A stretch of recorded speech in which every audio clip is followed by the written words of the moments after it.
सर्वांनी आजूबाजूला न थांबता लक्ष देऊन माझ्याकडे ऐकावं. अरे शेती आणि पैसा आला तुला घर, शेती आणि पैसा आला तुला घर. मग जातीसाठी मर बेट्या, जातीसाठी मर, जातीसाठी मर बेट्या, जातीसाठी मर. आजचा मोर्चा शेवटचा आहे. ही लढाई अंतिम आहे, अजिबात नाही. अशा लढ्यांना कधीही अंत नसतो, कधी शेवट नसतो. त्याला तेवट ठेवायचं असतं, त्याची धग कायम ठेवायची असते. त्याच्यामुळे मी सगळे गट तट बाजूला सारून आपण सर्वांनी मराठा मातंग समाजाने एकत्र यावं आणि आरक्षणाच्या वर्गीकरणासाठी लढावं. जय लहूजी, जय भीम, जय अण्णा.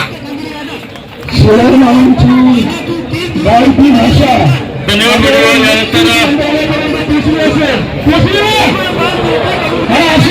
भाषा शास्त्राला समजते आणि कधी कधी गावठी भाषेतून गावठी शब्द घ्यायचे असतात. तुम्ही वाईवरून घेऊ नका.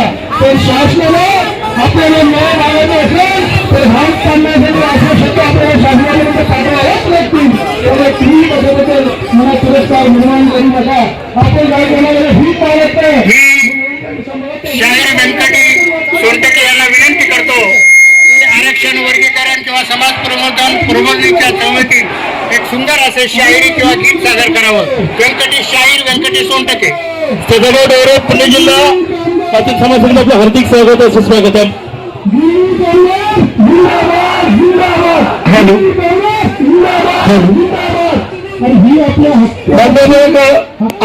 नमस्कार, मी जनहित लोकशाही पार्टी अध्यक्ष अशोक अल्लाट.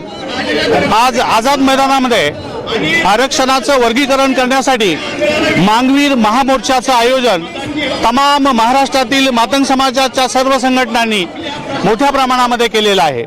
महाराष्ट्रातून हा सगळा मांगवीर आज आझाद मैदानामध्ये चारही बाजूनी पोहोचलेला आहे आणि आरक्षणाचं जे वर्गीकरण आहे त्या वर्गीकरणाचा हा जो डाव ह्या सरकारने पुढे नेण्याचा लावलेला आहे तो डाव मोडण्याचं काम आम्ही करण्याच्या याच्यासाठी हा मांगवीर महामोर्चा आम्ही आयोजित केलेला आहे.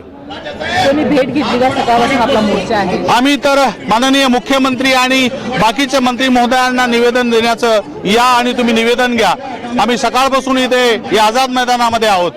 आतापर्यंत त्यांनी येण्याचं आश्वासन दिलेलं आहे आणि थोड्याच वेळात ते येतात असं आम्हाला सांगितलेलं आहे. पूर्ण 7 विभाग, महाराष्ट्रातील 7 विभाग, या 7 विभागातून सर्व संघटना, सर्व समाज प्रमुख या आरक्षणाच्या वर्गीकरणाच्या लढ्यासाठी आज आझाद मैदानमध्ये एकवटलेले आहेत.